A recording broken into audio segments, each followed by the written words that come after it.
so much for the amazing response to Navaratri series this far. Now, as we enter towards the Ashtami, Navami, and Dasara, when we look at the people who are right now towards the part where they are in a position to giving back to the society, it's an absolute privilege for me to have somebody who has started her journey at a absolutely from the very bottom of the pyramid, as the people call it, but somebody who had all the patience to build herself career in a particular organization, understand that particular business at a great level, and at one point in time she also had the courage to get out of this comfort zone, look at newer industries, and those particular changes have led to something amazing. It's absolute privilege for me to have Neetu Madam joining us. Madam, thank you so much for taking out time and joining us for this conversation. And first of all, let me congratulate you for the new amazing responsibility. Thank you so much. It's a big responsibility. Also, since it's a legacy organization, we definitely have a lot of challenges. But yes, as it is rightly said, women is always ready to take more and more challenges. So that's how I am here. Absolutely. I would like to start by understanding your journey at Jyoti. That was a long 17-year-old journey that you have had. So how did it happen? Well, maybe probably starting from your education, then moving into this journey. So I'm from a conservative Marwadi family. 94 when I was finishing my graduation, my family was already eyeing ki abhi bas graduation khatam ho raha hai, and then we have to get her married. Okay, that is how the situation was. But however, I was not in for it. I started talking. So 1 year before I was completing my graduation, I started telling my parents that please give me 3 more years after graduation and allow me to complete my studies. I want to pursue CA and therefore allow. Slowly, they started inching towards it. However, the other part of the family was not so much. But my parents, at least, I could convince that yes, maybe she is asking the right requirement and let me give that to her. I think that's the biggest achievement which happened. And why did I do this? Because since childhood, I always used to feel bad when there was discrimination between a male child and a girl child, which is actually used to happen. Today, that's going away, but I would say it is still 100% not gone. But those days, it was 80% people used to have this problem. And from that time, I always used to say that I need to do something in my life whereby people know me and my parents by my name. That is something which maybe when I was in 10th standard got into my head. And that made me bring here. That's how I think it. And yes, my parents allowed. However, the surroundings are not so much interested. But I said it's fine. And I promised my dad that just give me 3 years. The day I give my final exam, marry me, I will go for it. That was the promise. And yes, I completed everything on time in 3 years. Then the next challenge came when the time came for marrying me. Whatever biodatas he used to get and whatever people he used to meet. So in our custom, first the parents meet, everything gets settled, and at the end only the girl is shown. So before all that, I only told my dad one thing, that please make sure that they allow me to work and make use of my education. So he started, and then most of the time, every day he used to meet somebody or the other, and he used to come home and said they only want housewife. And this kept on happening. So 2 things. One, they want housewife and they want big dowry, because we were looking for qualified, mostly chartered accountants plus something, but minimum chartered accountant, because in future, I didn't want that ego to come, you are more educated and therefore you are, saying this or that. So I was very clear. And most of the boys wanted a housewife. And to the extent that they also wanted big dowry, saying that I am a chartered accountant and therefore a lot of efforts have happened. Therefore, if somebody needs to marry me, they have to give me XYZ money.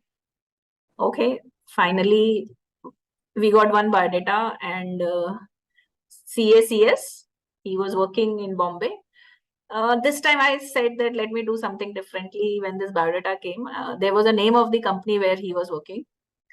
And I just picked up the yellow pages, got his phone number, got the company's phone number, called on the landline, proposed for a meeting. And the meeting happened. And I just said this, that I am ambitious. I've finished my education. I want to do something in my life. So just allow me to work. If I think I'm not able to manage, it's fine. But at least the decision of doing work or not doing, leave it to me. And the second thing was, every father want to give more than his ability to his daughter. Please Absolutely. don't ask, because they will do more than what they can afford to. But by asking, you are actually degrading yourself and making him feel bad also. My husband today was that boy. He liked this attitude, and we got married. And luckily, good family. My parents, so my father-in-law was working with Grasim, and my mother-in-law had seen that surrounding, and that helped me. And they were very open. And today, if you talk to my mother-in-law, she will praise me more than her son. So from that point of view, I was lucky. So this was my first turning point of life. Then I started working. My first job was with Keval Kiran and Company. Joined as an assistant manager. Started one more thing which I want to tell here. When I was looking for a job, some few things which hurts you, and then because of that, you think that you have to do more. So somebody, I'll not take the name, but somebody told my dad that I'll give your daughter a job when I finished my education. It was a chartered accountant firm. They offered me 3,600 rupees salary. 90 November 97, after I qualified for chartered accountancy. Okay, what this guy, so they were relatives. They thought she'll not go anywhere, and therefore I can get a bonded labor kind of a thing. 3,600 rupees. I told my dad, how can you even listen to this? You should have told him then and there. My dad said, I don't know kya salary hoti hai and all that stuff. I said, forget it. Please tell him no. I got my first job at 10,000 rupees salary. Offer letter, I sent it to him. Okay. And this is how people want to take undue advantage. Yes. So I said, no, I can get a job. Okay, it took me 2 months, but I found my place. I started with Keval Kiran. It was, the revenue of that company was around 9-10 crores at that point of time, but got an opportunity to work directly with the CFO. Worked there for 2 years. Got good learning, I would say decent learning. However, one day in the ascent, not that I was wanting to change, but in the ascent, one day I saw an article, advertisement saying that required blah blah blah finance professional, only women should apply. This was the time, this was 2000, when people used to actually write for finance professional, only male should apply. True. That was the next turning point. And this company, Jyoti Laboratories Limited, said only women to apply. And I was like, I told my husband I want to work for this company. मतलब he said कि अभी तो कुछ हुआ ही नहीं है, तुम interview के लिए भी नहीं गई, and still you are saying this. I said, yes, a company who has a courage to write that only women should apply for whatever reasons, I would prefer to be part of that organization. That advertisement, paper cutting, I also have today. Wow. And I owe my career to Jyoti Laboratories Limited. 17 and a half years spent, seen the organization grow from 20 crores to 1,800. And I have done everything which a finance professional can dream of, starting from private equity, handled their IPO, did fundraise through various routes, QIP, loan, term loan, NCD, everything. Finally did acquisition of a company which was our size. Then there was a change management, a professional CEO joined. He changed everybody in the leadership team except me. That was the time when I realized, okay, I'm really good. Actually, that is the time when it reiterated, because if a man of that status, he was S. Raghunandan, he's known in the FMCG industry. He came, changed all the heads except for a finance head. Very happy. My 4.5 years, what I worked with him was good. I could learn a lot. And I think because of that, I'm here. And I also need to mention two people who, part of my this journey, Mr. MP Ramachandran, who is the chairman and managing director of Jyoti Laboratories, and Mr. Ulhas Kamath, who is the deputy MD, who actually gave me opportunity every year, to take the next level. So when he told me that, at the age of 32, I did IPO for the company. And when he told me, I said, I don't know anything other than initial public offering is a full form of IPO. How do you think I will do it? His words were that I know you will be able to do it. If you do any mistake, I am there to support. And with those kind of words, every year I had a new and a challenging role. And I kept on meeting his expectation. And he kept on giving me new role day by day. And I think that's made me what I am today. However, in January 2018, so actually November 2017, was I moved to a different assignment, especially because now my kids were grown up and I was thinking now I have to go to the next level. And I always had a dream to be a CEO or an MD of an organization. Now there I had, so since Mr. Kamath was a CFO, and ghar ki murgi dal barabar is something, because I joined there as an assistant manager, moved up to the ladder in 17 and a half years, maybe they thought maybe I'm not a CFO material. And that is the time when I decided. Happily, Mr. Kamath told me, no worries, you can take this decision. Today also, almost every week we have a touch point, we keep chatting. So great relationship today also. But good, he encouraged me at that point of time. And I moved out of my comfort zone. Also because my kids were now doing well, grown up. Now they didn't need so much attention as they needed earlier. And I took this call of moving out from Jyoti to Greaves Cotton 2 years and then finally joining VIP Industries in April 2020.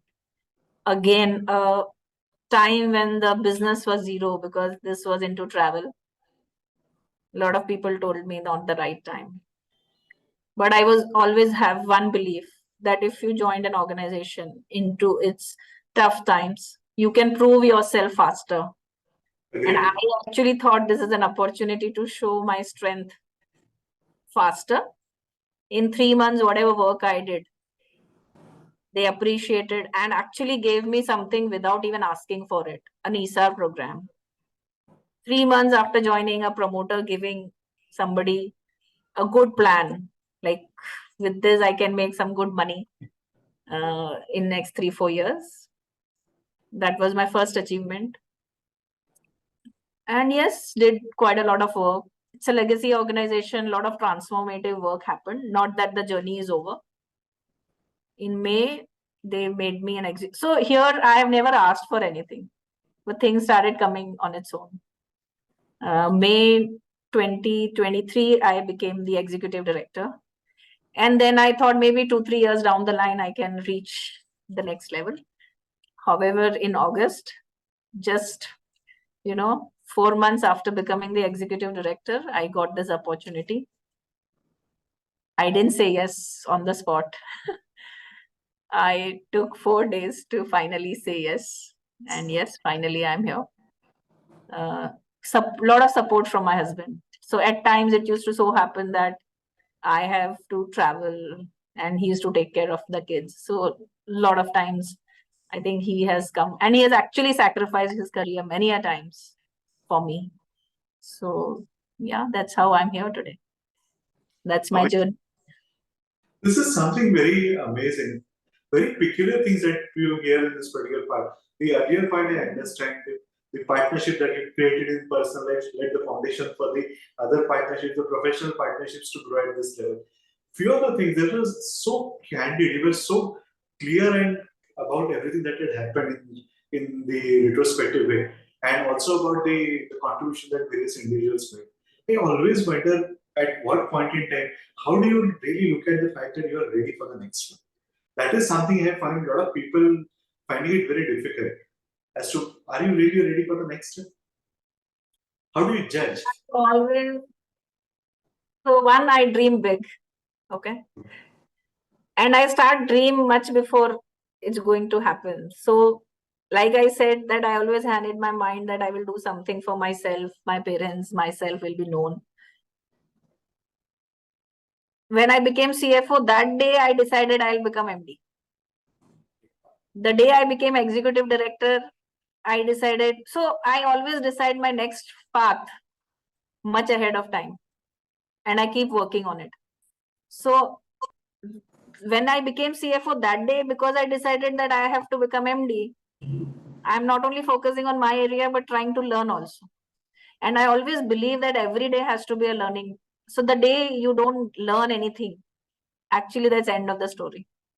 So I believe that every day I have to learn. After I became MD of this company, I also have a vision which I can't talk here. But my next, what I want to do next is already with me. So that's how. So therefore, I start my work around reaching that as soon as I finish my one target. So it's like setting targets for yourself is how I work. Awesome. Now, this brings in a very important thing. And a lot of people have seen, particularly on the professional side, I'll come to that part first, is that I have seen people reaching at certain level, and from there, the setting of the next target is that they just wait for the things to happen rather than preparing themselves for that particular part. We talk about all the terminologies like VUCA world and all this, fine, that appears to be a jargon unless and until you are basically going to bring in and start preparing, start learning for yourself. So, how do you maintain this approach of constantly preparing for the next challenge? How do you keep yourself motivated for that? So I always say that one, I am very passionate person. I never feel I'm tired. Like after becoming MD, last 45 days are like marathon. I'm getting into, so I finished today, I finished at 12:29 one meeting and then I came here. Since morning, I haven't had a 5 minutes break also. But I know that it is important for me to reach to the next level because again, I want people. So I've taken a big bet here from CFO to MD or a CEO business, right? Now, a lot of people had doubts in their mind whether a good CFO can become a good MD, may or may not be. So And those questions are it's there in people's mind. There are questions in people's mind that CFOs are conservative. So for me, I've taken a bet, I can't go wrong. And for that, I have to put extra effort. Now I am also working with, so I have a mentor, who from whom I keep. So I never think that I've achieved everything in life. So when you became, when you think that you have done everything in life and now you don't need any learning, I think that's where people do a mistake. Once they reach something somewhere, they think abhi ho gaya, my target is met. I always think that I have more to do. I think that's the difference. Plus, like I am thinking of a coach now because see, as I said, I'm getting into one meeting after now. Where is the me time for me? So every week I need 2 hours for myself where I think what else to do for the business and what else to do for myself. So I think that learning process should keep happening. Keep also then I keep doing something around like Saturday I spend half a day on mentoring. So there's this zombie where you have women 1,000 leaders. They yes, have a target to make mid career women to the next level. I was a mentor. Now my husband was telling me कि क्या है ये मतलब अभी पूरे time full week you were busy. Over the weekend now you want to do this. But that is what I'm giving back to the society, I believe, because I want to see more Neetu Kashiramkas in India. And that's true. my one step for that. So, I keep doing, and that process also, I believe I learn something, right? Because the kind of challenges those women are facing today, I will also learn something. And therefore, some people in my company might be into that situation. And then how do I? So that is how I thought that is my learning. Awesome.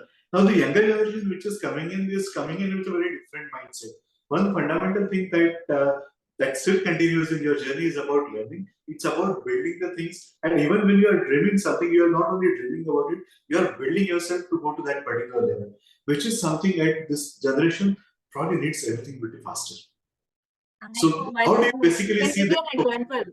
My son, when he was pursuing CA, according Yeah. to them, once you finish GA, you get a Gadi Bangla. So you get a cabin, you get a car, and you get every. So then I told him, boss, ऐसे नहीं होता. I finished my CA. I was sitting in a 5x2 cubicle. for 3 to 4 years before I got some decent space of 5 by 5. So, and I used to write check also. My first job, I used to write check also. So I keep telling the young generation that the day one, you are not going to get Bangla Gadi. You have to earn it. Also, people think कि अभी qualification हो गई तो सब अपने आप आता है. अपने आप कुछ नहीं आता. And at this, in fact, I am doing more hard work now than maybe 2 years ago. So I think hard work is very important, passion, and this learning attitude. You can't think you know everything. The day you feel that you know everything, that's the end of your growth career. That's how I put it. And especially for young generation, doing CA is nothing actually. In fact, today, one degree also is not enough. So you'll have to have multiple degrees. Plus, this learning attitude is very, very important. Awesome. The final question. Particularly, CA is one profession we look at it. What we look at it is that also the women entrepreneurship is a very good topic that we're talking about. We are seeing a lot of women now looking at building up their career, rather than building up something of their own, rather than pursuing certain careers also. Yes. So, what would you advise these entrepreneurs who want to now look at maybe starting small and build something more? How they should look at building their businesses? So one is they should know what business they are doing. Okay. Like just for the sake of starting, you can't start something. So first do your homework well. Understand the business, the market, what are the opportunities. Also, a lot of times people start doing me too businesses that won't work. Okay. You have to identify some small niche, maybe very small, but they have to identify some niche for their business. So that is one very key point. And entrepreneurship is always good because ultimately you will be able to learn all the facets of business faster.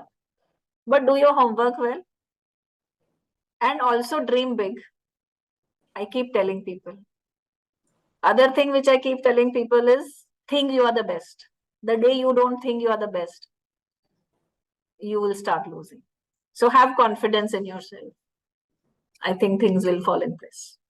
Absolutely. Thank you so much for these amazing insights here. And I'm absolutely confident that this is going to be the peak where the people would look at building up their careers, look at following you not only on social media but in their personal lives in terms of dreaming big and preparing yourself, building yourself to achieving those dreams. Thank you Thank so you so much. Thanks for inviting me. And I'm happy to share my journey. Also, anybody wants to, talk to me directly, any women who is facing some struggle in life, I'm open if you come across anybody like that. I'm always in to mentor them or talk to them to make them reach next level. So I'm always open for that because I want more and more women to be talking like this to you. So if I can give something, I'll be happy.